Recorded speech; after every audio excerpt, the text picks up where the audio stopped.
unavailable during that time, we were unavailable. It happens at other exchanges too.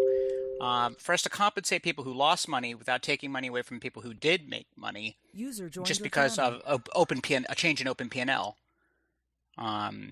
we just can't do that. We never do it. We can't do it. Now, if there was a situation where we liquidated somebody when we shouldn't have, or did something that shouldn't have occurred in terms of a trade or a stop or something like that, then by all means, we suggest that people open tickets and send them to us. But I don't think there are any of those out there. So I don't know what to say. I mean, we had a catastrophic problem.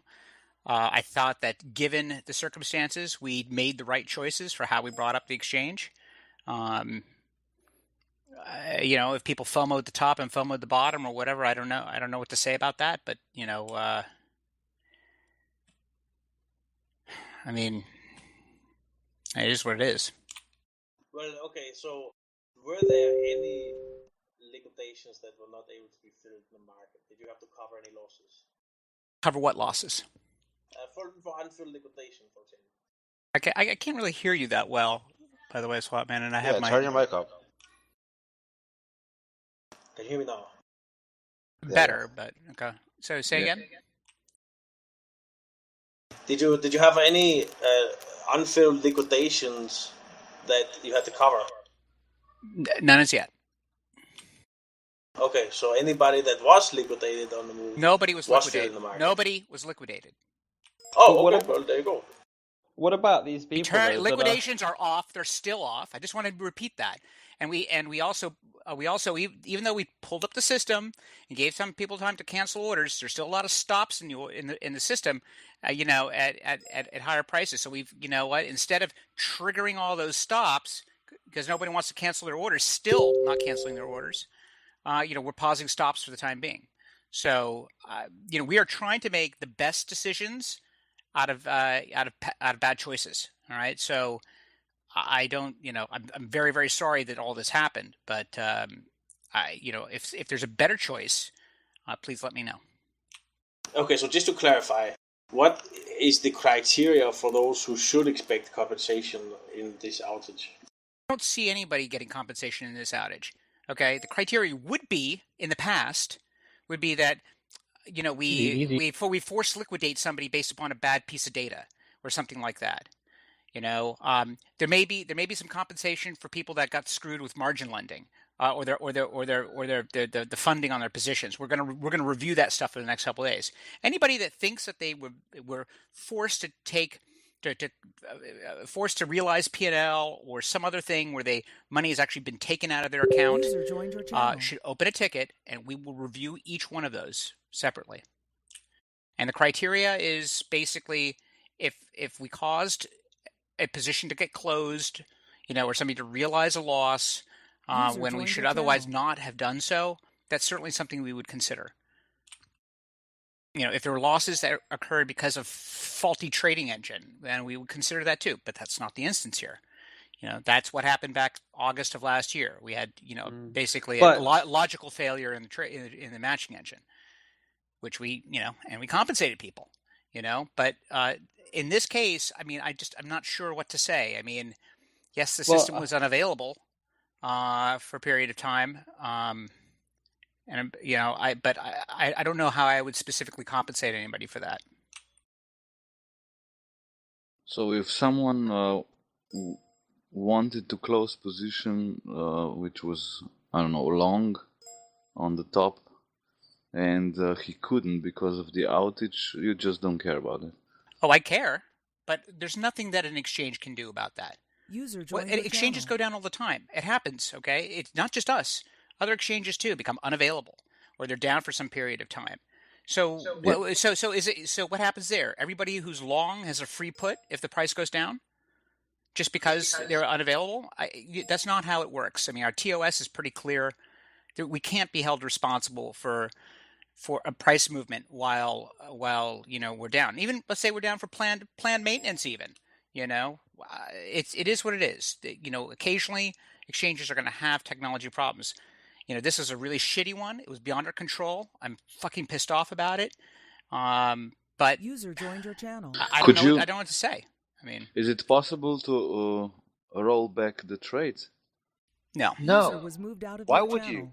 Why would they? There's no reason to roll. There was no failure in the trading engine. Yeah. Yeah, but Look. probably losses occurred because of outage. Unrealized losses occurred. Okay, you're in a position you weren't able to close out.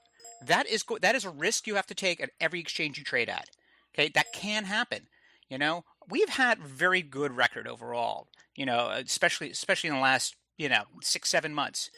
You know, and I don't know what to say. I mean, things are going to go bad sometimes. You guys are all professional traders. You know, and I made a comment here which I'm getting vilified for on Reddit, like, oh, you should hedge somewhere else. But all of you guys have accounts at BitMEX or OKCoin or whatever. If you're really concerned about your long position at Bitfinex, while you could have hedged. I didn't say that you should go hedge, but you could have hedged elsewhere. If there was a situation where we forcibly closed your positions, or we took some action on your account that wasn't supposed to occur, by all means, that would be a situation where we would look to reimburse you. And if there was a trading engine failure, we wouldn't roll back trades per se, but we would compensate people for erroneous trades.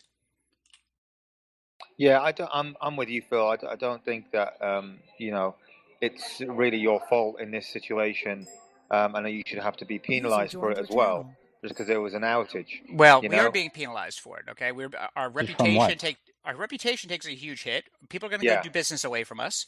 Yeah. Trust me. If there's anything that I could do to undo these events, we would. If there was an amount of money that we could pay to undo this, we would. But I don't know what that is. I mean, certainly it's forcing us to reevaluate. A lot of the so-called contingency plans that we had in place that hadn't been updated, and other things that there were other sort of secondary and tertiary failures that were in our control, and that's an organizational problem that we have to deal with. But this was a very a big problem, and our hosting provider. It's not just all their customers were affected. This is a big problem, and they're still working on resolving it. They've just basically shunted us on to completely dedicated infrastructure. Well, I think one thing that they should at least get us thinking about these plans for Finex to have higher leverage. I think they should go out the window. I think the leverage is fine as it is. I don't think you should flirt with lower margin requirements. I think this is good. I mean, I think that margin requirements, when we talk about them, we're against the backdrop of much less volatility in the market. If we were ever to have a situation where we'd offer more margin, it would because it'd be in against the backdrop of less volatility, and as volatility increased, we would raise the margin requirements, just like they do in regular commodity markets. Yeah, I mean, look, it's not the best of situations that you're in, Phil, and your team. So, I personally don't really care about, compensation-wise. I think this is just shit happens, at the wrong time. That's what happens. So, I just think you've dealt a big blow in terms of reputation, and you've got to recover from that. That's what you've got to be focusing on. Yes, I can assure you of that. Well, there's certain things that you can do. I mean, you said yourself that if there was ways to spend a certain money in order to regain this, I mean, that's what these, fee bonuses or some kind of attractives that helps to offset this, something like that. There's no way to do that in a fair and objective way. If you do that, anytime you get into the business of saying, who do we compensate, who do we not, who do we give a bonus to, who do we not, who do we do this for, who do we not, you're creating winners and losers, and it's very, very difficult to do this in a way that is justly compensating the people who suffered the most in any sort of systematic way. I mean, look, I've been doing this. I've been dealing with trading systems and prop trading for 15 years, and I've been through this type of thing, not just here, but in legacy capital markets where you have trading systems go down all the time. Okay, it happens all the time. Even the New York Stock Exchange goes down once in a while. Yeah, and people are like, well, people are giving us a hard time about our DR. Well, there are a lot of situations where DR is not your solution. DR is what happens when, is a solution that you can bring up within 24 hours, not necessarily within a couple hours. And, we can do that. All right. I mean, if we had to do that and bring up the situation in the cloud, we have a copy of the database, we could have done it, and we have done it in the past, except we just didn't keep that whole process tightly updated. So it is what it is. We're trying to do the best we can. We are going to, and faced with this type of problem again, we will do much better. We are already looking around at potentially just dumping this provider, because we've been with them a while. I've never been that happy with them, but it is kind of like it's kind of the horse you're on, and it's hard to get off sometimes when you're running around the track. But we're going to evaluate that. We're going to evaluate other DR strategies. Ones are going to be where we can fail over much more quickly, like i.e. within an hour or something to that effect. We're looking at everything. Meanwhile, we just want to make sure that the platform is performing as expected. We want to get to a normalized state. We want to be able to turn on stops and liquidations again, and go from there. And someone asked a good question about when exactly or how you're going to announce this event of the stops and liquidations being reactivated. I will put a notice on the website. Are you sort of just hoping and waiting for the market to go up and then turning them on, or what's the deal? I don't know. It's not my call. Whose call is it? I mean, Giancarlo is the one who's in charge of that, but we, we're contacting people with open stop orders, that are placed high above the market. I guess they don't know, they haven't triggered, and they don't know that they're not going to, I don't know. So there's a process of us contacting people and dealing with our customers in the way in which we've built our reputation, which is we talk to our customers and we talk to them directly, that does not happen often at other exchanges. So we're trying to take we're trying to handle this the best way we can, and that is manage the situations on a case by case basis. And they're not that many. Okay, we don't have any. There's no big problems here. There's no massive marginal liquidations that we're not pushing to the market. We just want everybody to be aware that if they're close, or if they have open stop orders that would automatically trigger if we turned them on right now. Because why would somebody leave a stop order open if they right now, if they want to sell now, they can go ahead and do a market sell, but we don't want to turn on stops to have stops automatically trigger. And we think that we're doing our customers a service that way. And then by reaching out to them and saying, hey, what's up with these orders? Do you, can you please, we can cancel them, or we'll cancel them for you. Something like that. Because we don't want to take arbitrary actions on people's accounts.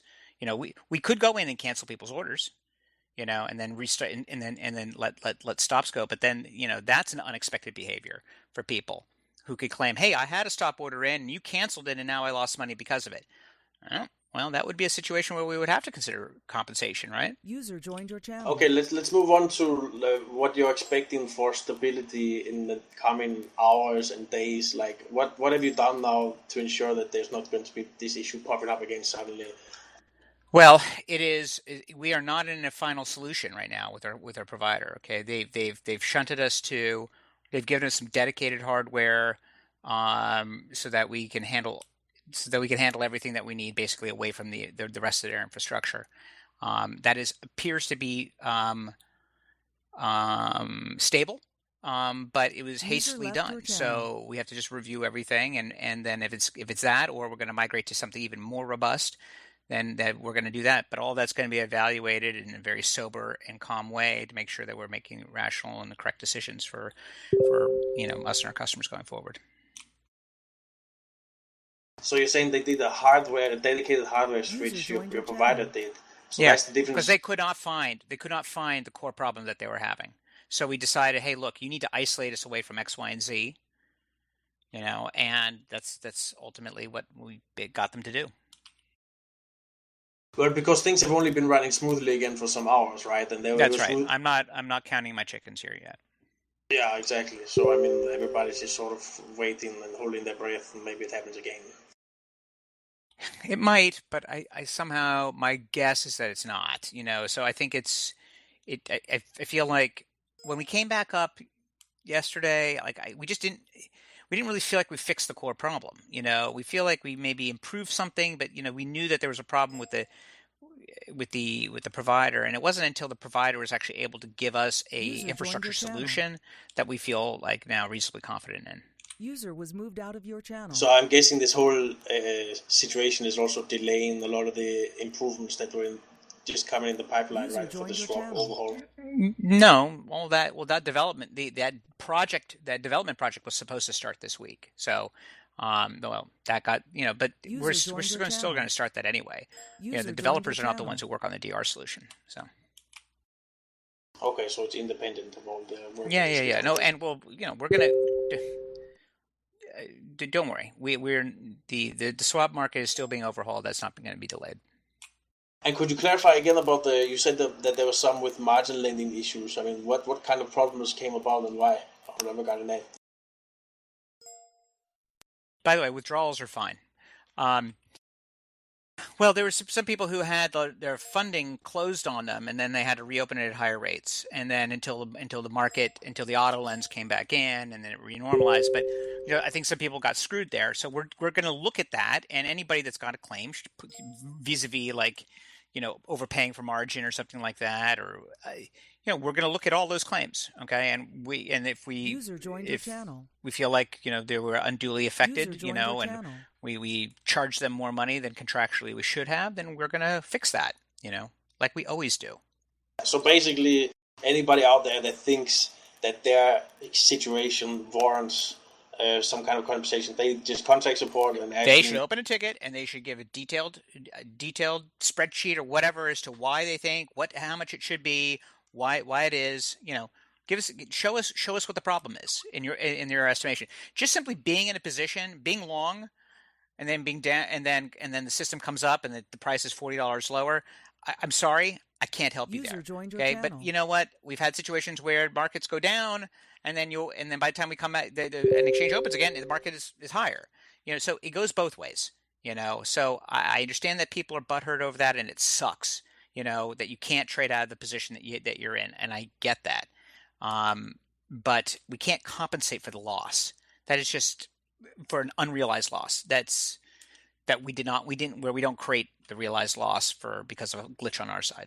Now, if we had turned on liquidations, or we turned on stops, with a lot of these stops with the prices right up, really high above the market, then maybe people would have a claim, and we would of course evaluate those claims. But that's purposely why we didn't do that, because we've been through this before. We understand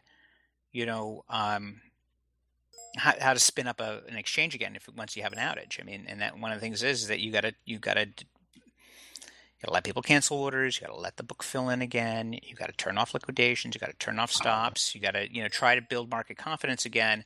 And then you've got to do old-fashioned customer service and reach out to your customers directly to deal with any possible liquidations that may occur, and or get them to adjust their stops or what have you, so that we can get to normal operations as quickly as possible.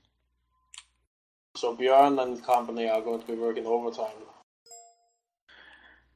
Well, I mean, we're doing what we have to do.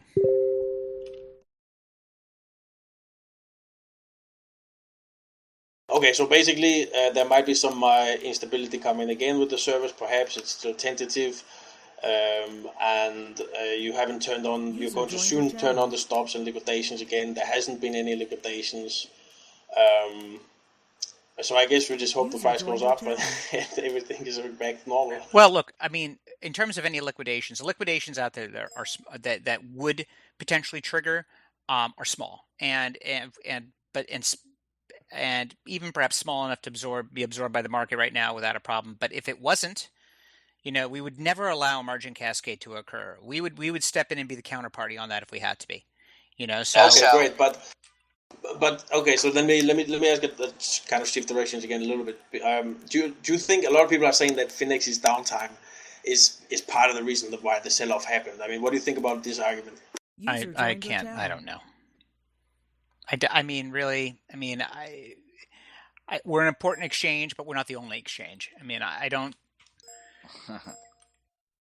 Well, I mean, a lot of people are going around and using this as the deciding factor for the sell-off. Oh, sure. People put their tin hats on and whatever. I mean, look, we were selling off. I mean, we were already selling down. So I don't. It was unfortunate that we had a big move while we were down. It makes bringing the exchange up more complicated. But Put it into a perspective for people. Like, what percentage of the market's liquidity is Finex making up, approximately? I have no idea. Because you can't. Just how do you gauge China, and how do you compare, socialized loss futures to spot? I don't know. Yeah, but okay, but just to work with me here, like I'm saying, it's not a majority of the market's liquidity, no matter how you measure it, for example. Well, I mean, BTC USD market is the majority of it. But with the BTC USD spot is not the only market, is what I'm saying.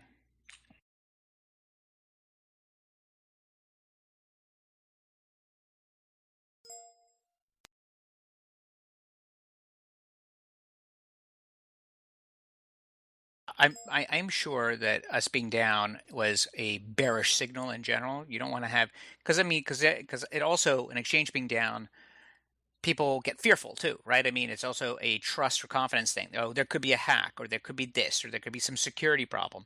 And, that's kind of when something like that happens to a big exchange, that might be a sort of psychological negative. Maybe that accelerates selling and what have you. Yeah, I don't know what to say. So can you clarify, because a lot of people are just, this game of telephones going on, people are saying one thing to each other, making up gossips and rumors. There's no evidence or any issues of, or I shouldn't say it like that, but are there any evidences or any issues of hacking or any kind of stuff like that? No, absolutely, unequivocally no. User joined your channel. Yeah, it was just that that shitty data center that he's unfortunately Phoenix is stuck with. I'm pissed about that. It is. I don't know what to say. That's a bigger problem. Not my department, but trust me, it is one of the subject of discussion right now internally. So at the same time, we want to have a stable environment, and we don't want to make rash decisions and rashly move to yet another environment that in a rushed and unplanned fashion. I mean, the data center move that we did took a month to do, guys. It was had to be in multiple steps. Moving basically, machine by machine with intermediary hardware that we had to use, and this. I mean, it was a fucking bear.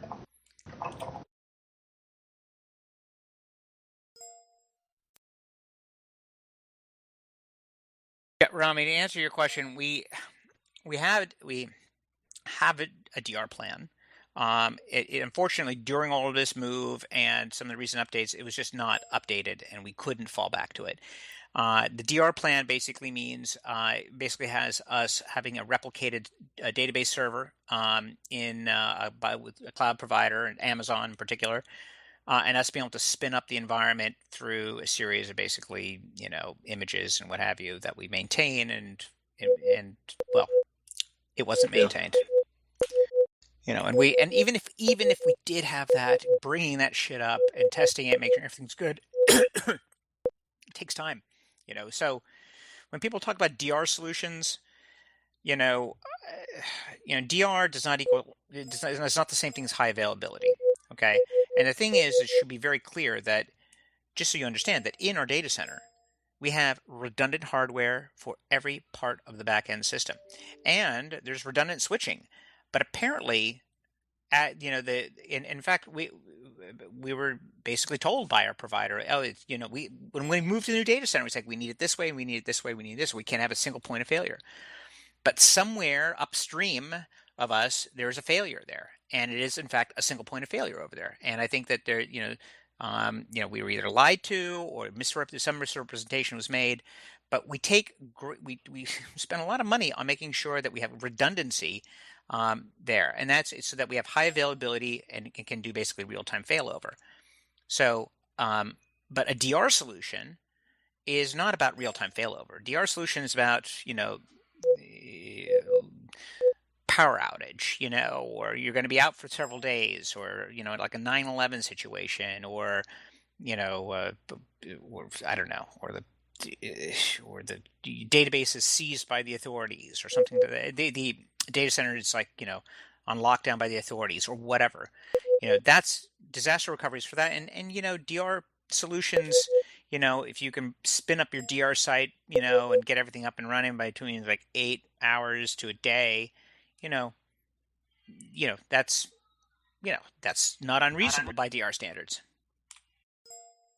But we're we're obviously gonna have to do better. So, PGP, did you ever think about establishing multiple instances of smaller Bitfinexes and just doing a constant arbitrage between them? This way, you'd have always some instances working and instant failover. Yep, we've thought about that idea of actually, having actually sort of books at various points, like in Asia, Europe, maybe Central America, and Exactly. and that basically they're all kind of depending on where you are and which server you're connecting to, you might be looking at a slightly different book with different latencies for different orders, and we've looked at those types of models before. Those are kind of complicated, but decentralizing it, has value. The real issues there become, database synchronization can get complicated. There are complications to that model. But we're gonna reevaluate that too, for sure. What data synchronization? You would be like every other player, but arbitraging between the instances without paying any fees. Yeah, I understand what you're suggesting. It's a significant infrastructure change for us. That's for sure. And probably not only infrastructure, but also a whole complete rewrite of the code. Yeah, yes. So, okay, guys, I gotta jump out of here for just a sec. I'll be back in about 5-10 minutes. All right, thanks. China spot selling off, by the way.